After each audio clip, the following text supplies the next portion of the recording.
I thought of a B word or phrase to a B topic to talk about for my other B vlog thing. Um, I really want to talk about baking and breaking bread with those you love.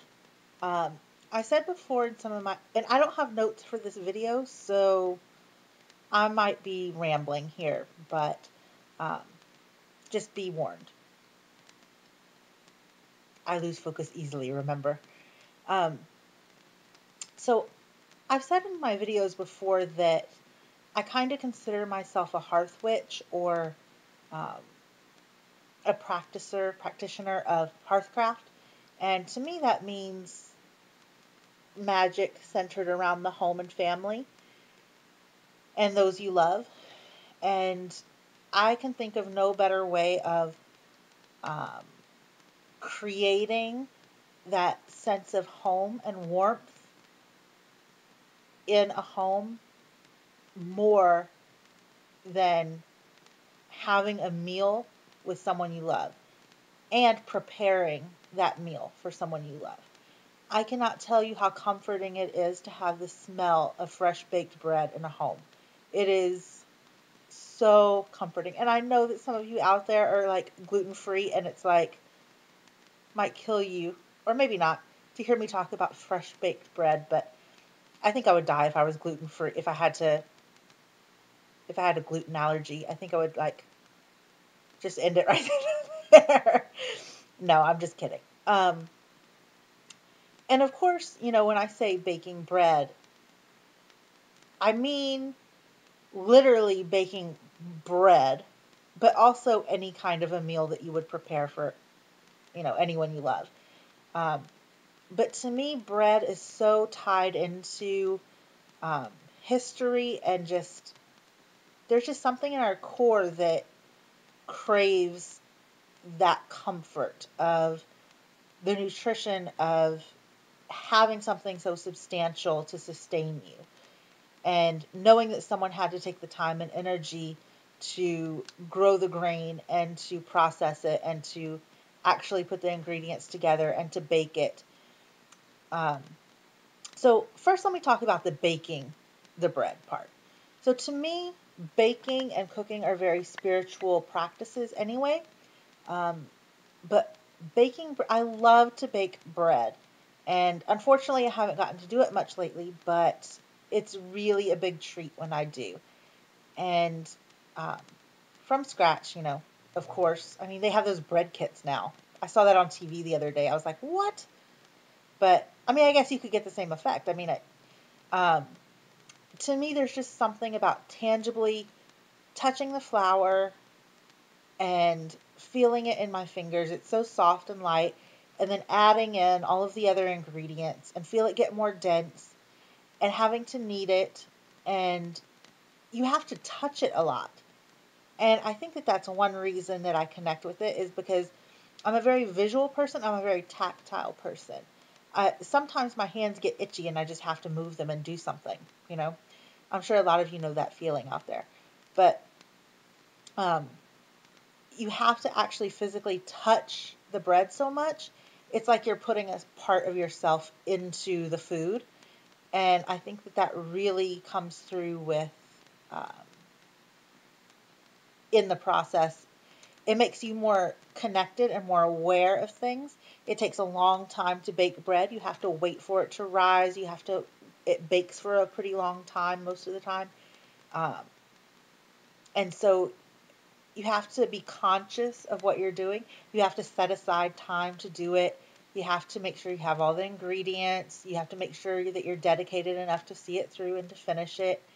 Um, and it's always something magical to see that loaf of bread, that dough, just rise, and then you get to deflate it and shape it and form it however you want. And just putting that physical energy into it. Anything we touch has our energy on it, you know. Um, that's why we can do psychometry and, you know, objects with read people's energies through the objects that they've held or encountered. your energy just goes into that bread. And if I am thinking about who I'm making this bread for, and if I'm doing this process in a positive frame of mind with positive energy, then it only goes to say that I'm putting positive energy into my bread, so anyone who eats it is going to gain that positive energy. Um, so that is about baking bread. I love it when I get a chance to do it. The other thing that I want to talk about is breaking bread with those you love, sharing a meal, and sitting down with your family. Even if you sit down in front of the TV together, at least you're still physically together. To me, it is a big thing to be physically together. Um, and obviously, I don't advocate sitting in front of the TV, not saying a word to each other, not even looking at each other. But me and my boyfriend eat in front of the TV all the time, but we're still connected. We still talk to each other, while we're eating. Granted, I'd like to eat at the dining room table more, but it has to be cleaned off first. Um, but yeah, so sitting down and sharing that food that either you or someone else has prepared, even if you pick something up from a fast food restaurant or, whatever, uh, still sitting down with them and saying, okay, we're going to do this together and we're going to have this time to nourish our relationship, really, because you're saying, okay, I'm going to spend this time with you. Oh, and another thing is turn off your cell phones, okay? That's my soapbox. Turn off your cell phone when you're having dinner with your family or your friends or anyone you love. It is that extra step that shows them, hey, you're important in my life. I'm going to cultivate this relationship with you by spending time with you, and that means uninterrupted time. This is important to me.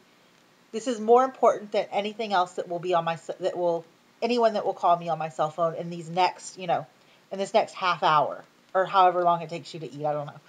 Um, that's my soapbox. Is if you're going to spend time with me, not texting on your phone. Right? Anyway, rant. Um, so yeah, I think it's really important and beneficial for a home, the physical home, the energy within that physical home. I think that having a meal together and breaking bread together helps that energy of the physical home. Um, I don't live with my boyfriend, but he comes over on the weekends and we have all of our meals together. And sometimes he'll say, okay, go ahead and make your plate and I'll be in a minute. And I'm like, no, I made this food for us to eat together and we're going to eat together. And I really cherish that moment and that time together to sit down and eat and to show him that I care about him and I care about us and our relationship. I care that I prepared this food for you and me to eat together, right? He used to think it was so crazy because I insisted that our forks match, that our plates and our forks match. I don't have I have like one set of like matching dishware, and then the rest is just kind of like mix and match pieces. And I used to insist, okay, if you're gonna have a white plate, I'm gonna have a white plate. If you're gonna have a fork with a black handle, I'm gonna have a fork with a black handle.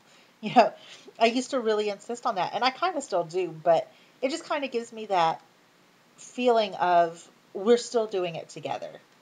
Even if we're sitting in front of the TV watching TV, we're watching the same program, we're commenting on it, we're still talking about the program and all of that stuff. I think it's really important to eat physically together, either at the table or in front of the TV, in the living room, wherever you have room. At a restaurant, somebody had to prepare that food. Somebody put time and energy into it for you.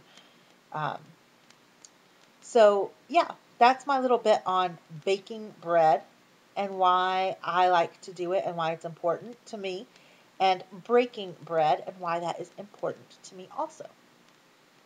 All right.